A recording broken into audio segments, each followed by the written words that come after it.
Hello, my name is Joe Giacomintonio, and I am the Training and Safety Consultant for the Maine Healthcare Association Workers' Compensation Fund. By the end of this video, you will be able to better recognize harassment in the workplace and how to put an end to it.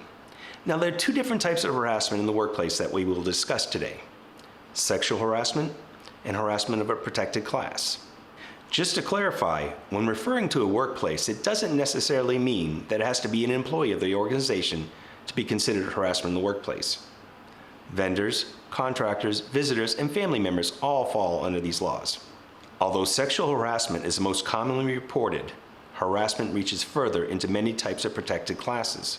A protected class is a group or class of people that are protected against discrimination or harassment, and in these cases, specifically in the workplace.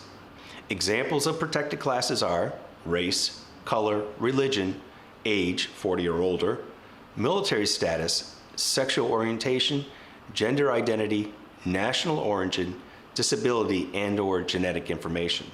So in general, harassment on the basis of an individual's protected class is illegal.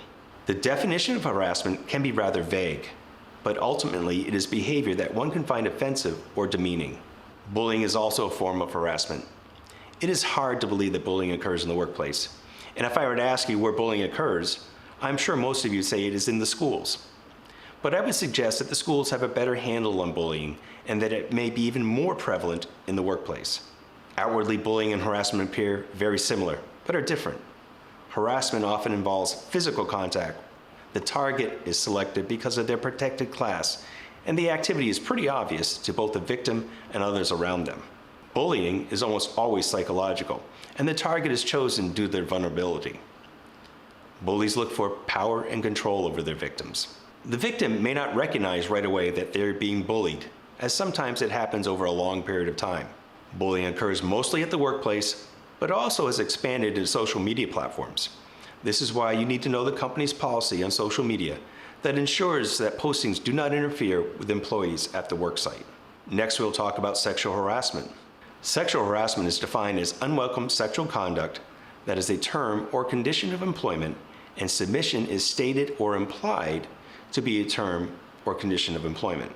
This may include things like unwelcome advances, comments, jokes, or other actions where it is obvious that the victim is to endure the activity in order to maintain their employment status or even get promoted. Sometimes this is referred to as quid pro quo. In the business world, it is normally something as simple as, you scratch my back, I'll scratch yours. Unfortunately, harassment in the workplace reaches far deeper and definitely more personal. Other examples of sexual harassment could include behavior that is verbal and sexual in nature, such as comments about a person's looks, the use of derogatory sexual stereotypes, and writing sexual notes. Nonverbal sexual behavior could be staring or leering at someone's body, also known as elevator eyes, displaying sexual visuals or making sexual gestures. Lastly, there is the physical behavior that involves pinching, grabbing, sexual assault, or any physical contact of a sexual nature. With all of this, there's also a concern of a hostile work environment caused by the harassment, which could affect anyone, including those who are not the target of the harassment. Hostile work environment is frequent unwelcome sexual conduct which interferes with the individual's performance or creates an intimidating, hostile, or offensive working environment. This activity does not have to be tied to the promise or threat of a particular employment action and is normally from someone that is not a supervisor to the victim. Conduct which is not sexual in nature may still create a sexually hostile work environment if it is based on the victim's gender. Such conduct may include excluding or isolating employees, tampering with their belongings or equipment, or physical or verbal abuse based on gender. What can you do to stop harassment? Don't be a bystander. We all have the responsibility to stop activity that could be detrimental to the company and its employees. Follow company policy to try to help those who may be reluctant to help themselves. The targets of harassment also bear the burden of attempting to stop the activity, and this won't be easy. You need to personally inform the harasser that the actions are offensive.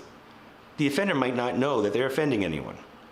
For instance, the terms honey, sweetie, baby, or sugar in some parts of the country are common terms to address people with no sexual undertones. But in some places, it could be offensive and have sexual implications. If you're uncomfortable facing the person alone, bring a friend. If that is still too uncomfortable, send an email.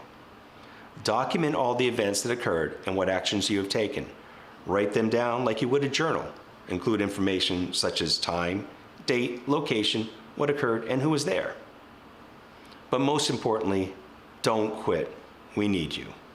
Once the offender has been notified and the activity is still occurring, follow the company policy and report it. You will need to inform your direct supervisor of the situation. Telling your fellow employee does not fulfill reporting requirements. If it involves your supervisor, then you must go to that person's supervisor or human resources. You need to realize that once you report harassment to a supervisor, they must act. You cannot request no action be taken because once they are aware of the illegal activity, they have a duty to properly investigate the event. You are also protected from any kind of reprisals, either from the offender or for the employer. This is otherwise known as the Whistleblower Protection Act. On the other hand, you are not protected if it is found that the report was made with malicious intent. Hopefully you will never need to go through the steps we just mentioned, but in case you need a little more information, check out the Employee Bulletin Board for a poster from the state. Thank you for your time, and let's all work together to stop harassment in the workplace.